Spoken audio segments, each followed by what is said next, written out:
I was vegan, completely vegan for over 6 years, and it's been 2 months since I started incorporating eggs and fish into my diet. For the record, I'm done trying to make y'all comfortable. For the record, you ain't trying to grow, then it's done for you. As always, just a quick reminder that I am now offering the Sibo test, the organic acids test and the comprehensive stool test via my website. So if you have any health or digestive problems like Rawvana, then consider taking these tests, as they will provide a lot of very detailed information upon which you can start making informed decisions and then start getting your health back on track. And on that bombshell, to the video. Okay, it all started 6 years ago. This was when I found out about the plant-based diet. I found out about the raw vegan diet, and that's how my journey started. I adopted raw veganism for the first 2 weeks, and I felt amazing. I did juice cleanses. I was feeling less anxiety.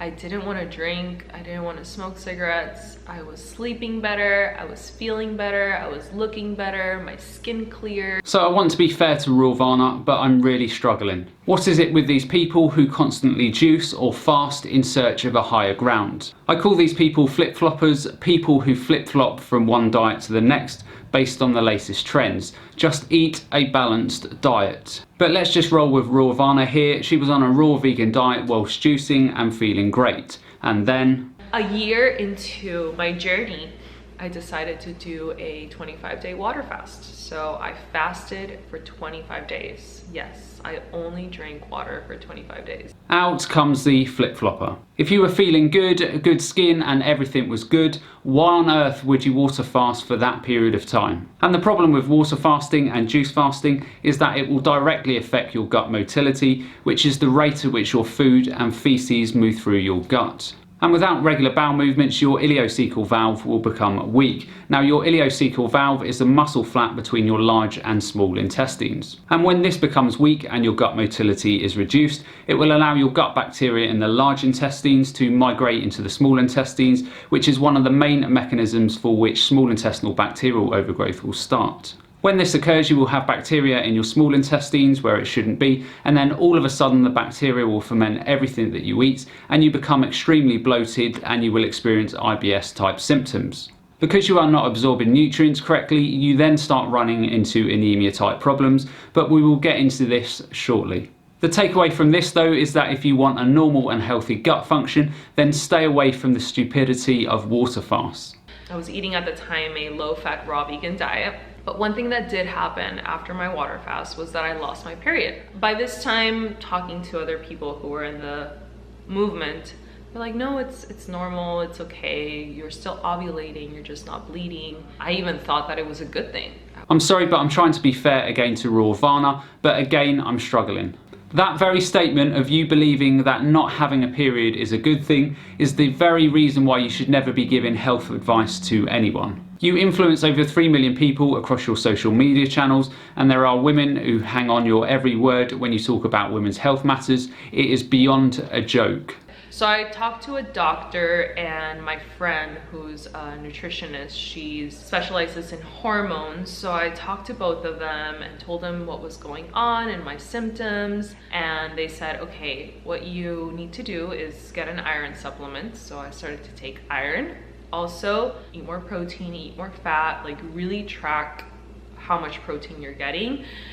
So I started to track my macros, and around this time I was also talking to a friend who was giving me my workout plans, and I was tracking my macros, trying to gain weight and gain muscle, and I was super motivated. I was like, yes, this is gonna do it, I'm gonna get better. And I was also taking some Chinese herbs to help me regulate my period. So my goal was to gain around 6-7 pounds. The doctors would mention a lot, like, if you gain weight, a lot of the things that you have are gonna get better, so gain weight. And so I was like, okay, I'm gonna gain weight. And I did gain weight, I did. I gained around 6 pounds and I got my period back.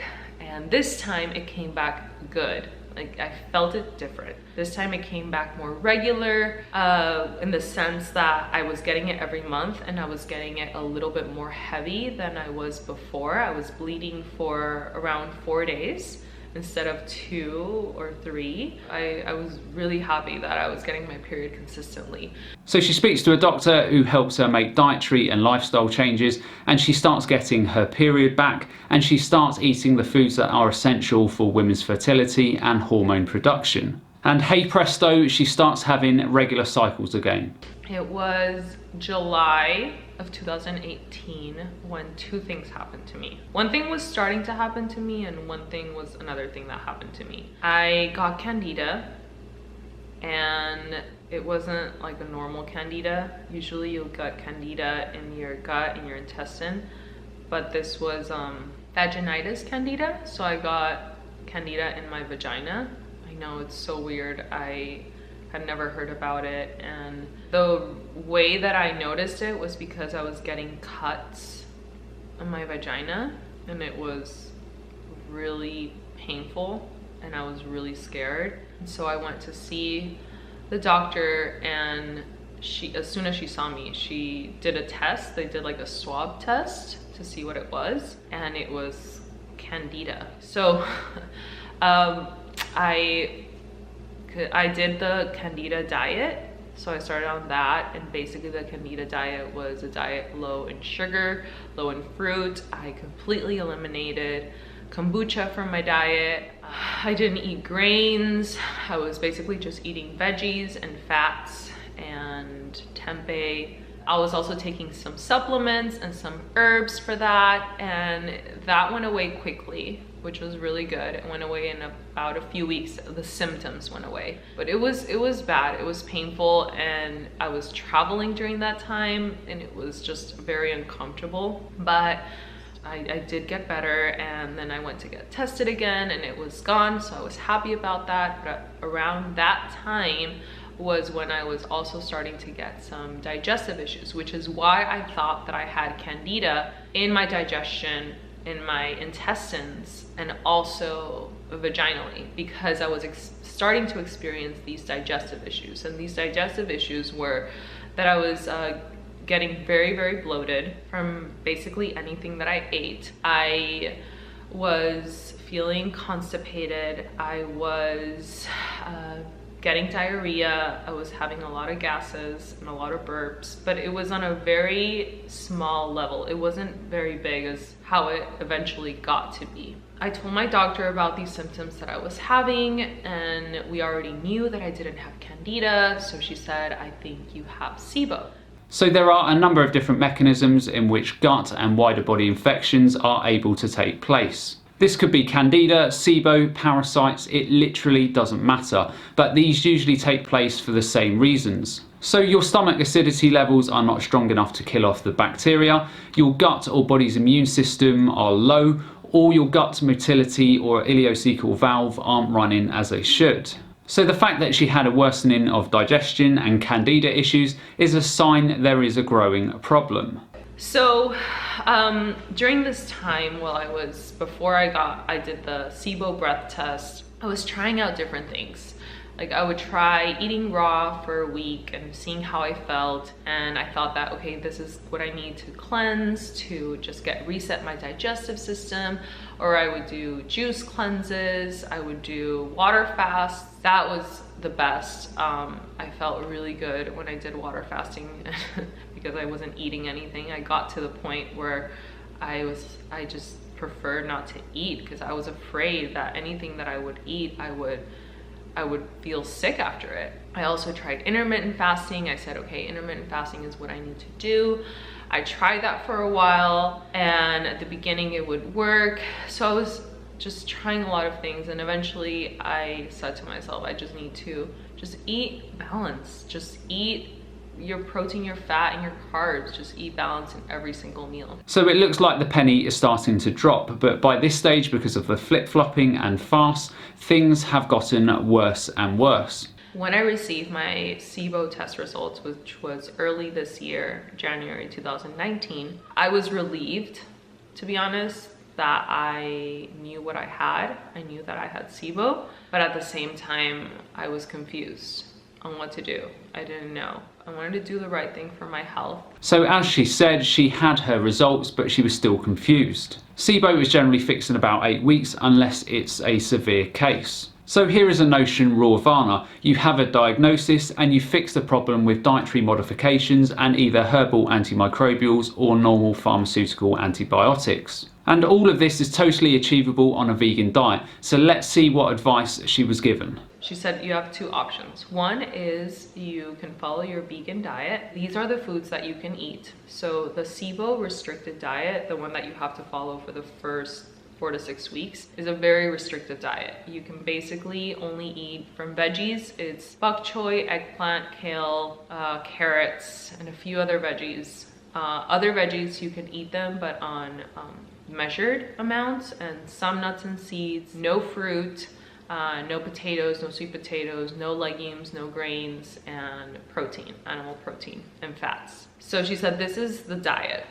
And I looked at it and I was like, okay, well, I would not be able to survive on that diet if I was eating plant-based, because it was basically just kale, and I wouldn't be able to survive on kale. It would only worsen my diet. So there are multiple diets that can be adopted while treating SIBO. You can go on a low FODMAP diet. FODMAP stands for fermentable oligosaccharides, disaccharides, monosaccharides and polyols, and here is what you can eat. So whole grains are brown rice, buckwheat, maize, millet, oats and quinoa. Fruits, you can eat bananas, blueberries, kiwi, limes, mandarins, oranges, papaya, pineapple, rhubarb and strawberries. Vegetables, you can eat bean sprouts, bell peppers, carrots, choy sum, eggplant, kale, tomatoes and zucchini. Nuts that you can eat are almonds, macadamia, peanuts, pecans, pine nuts and walnuts. The seeds that you can eat are linseeds, pumpkin seeds and sunflower seeds. And the condiments are basil, chili, ginger, mustard, pepper, salt,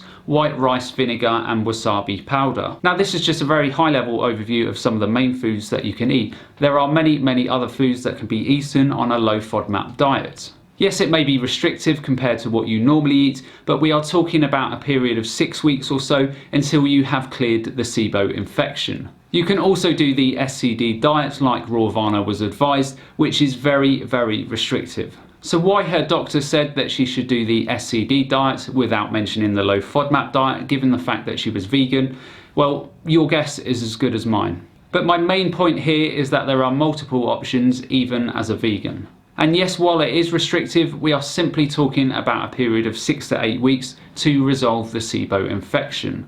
She said you can follow this and take this powder. It's a supplement that you take and you substitute it for breakfast, lunch, and dinner, or whenever you're hungry, you just drink this powder. By this time, I've taken a lot of supplements. There was one point when I was carrying around a big bag of supplements everywhere, and I eventually stopped taking those supplements because I felt like they weren't doing anything to me, and then I would get tests and nothing would change. Anyways, I was researching on the best brands, the ones that I will absorb better, taking different things that, you know, I know that if I take vitamin C, I can absorb certain minerals better. So I was pretty much sick of just taking powders and taking supplements. So this is just another example of Rawvana floating in the wind. I'm just going to throw as many things at my health issues without fully understanding what my issues are. If any doctor, naturopath or nutritionist tells you that you need to consume potion after potion, supplement after supplement, then run an absolute mile. These people are simply parasites and they are simply looking to profit off of you. And this process is just setting your health up for failure. No good will come of it. And then I found a doctor who, she's plant-based and is a gastroenterologist, so I went to see her. And I wanted to see what she had to say about SIBO and what diet to follow and what protocol. And she suggested to take the antibiotics and to follow a vegan diet.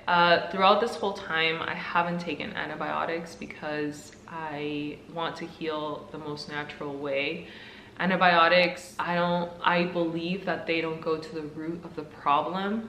They will relieve my symptoms, but they're not going to get to the root of the problem. So, you know, as I said, I'm still in this process, this experimental phase, and maybe I will be open to taking antibiotics, but I didn't want that to be my first option. So she recommended that, and she said you can eat anything. The Sibo diet is what they, it's not true. You can follow a vegan diet, just don't eat fruit, no raw, and that's it. So that's what I did. So for the next 2 weeks, I was like, okay, I can eat vegan. Like maybe it's all in my head. And so I started to eat 100% plant-based, which was a lot of fiber foods. Again, I wasn't eating any gluten. That's something that she recommended, but the symptoms came back even worse. So here again we have more stupidity, and I will call it the Tim Sheaf arrogance. So you see a plant-based doctor and she says that you can take an antibiotic and fix the issue while maintaining a vegan diet. So what do? You ignore the antibiotic advice and continue to eat the foods that are causing the Sibo type symptoms. So what do you think was going to happen? The Sibo infection was simply magically going to disappear? So I went back to the diet. I went back to the Sibo diet, and it's been about a month now that I've been, or less than a month, it hasn't even been that long, that I've been following it to the T. Or like very good. First week I was feeling a little bit better. It didn't even take that long. It only took like 5 days for me to actually feel better. But 2 weeks ago was when I really started to feel a lot better. I'm feeling like myself again. I feel energy again. I feel good. I don't feel bloated. I go to the bathroom once or twice a day, and it's just been amazing. Like, I'm so grateful for that. Now, as Rawvana has said, she is following an SCD diet and the symptoms have reduced as you would expect to happen. But it's not clear, as she doesn't specify, what else she is doing in conjunction to the diet. Diet alone will not kill off a Sibo infection. The only way that you will get rid of a Sibo infection is via herbal antibiotics such as berberine or allicin, or you take a pharmaceutical antibiotic. If she is simply moving forward with dietary modifications, then the Sibo infection will eventually get worse and worse. Or if she is taking herbal antibiotics or pharmaceutical antibiotics in conjunction with dietary modifications, then she is deliberately deceiving her subscribers. What she is saying is that by eating eggs and fish, this is killing off the Sibo infection in her gut, which is a pure lie. We are talking about a bacterial infection. Fish and eggs are not antibacterial in nature. So if she is not taking antibacterials or antibiotics, then all she is doing is managing symptoms. And I can guarantee that if this is the case, then she will find that the issues will become worse and worse, and before long she will be on very friendly terms with meat-based ex-vegans. So that's the end of today's video. I hope you all enjoyed. As always, remember to look after your body because it's the only place you have to live. And I'll see you next time.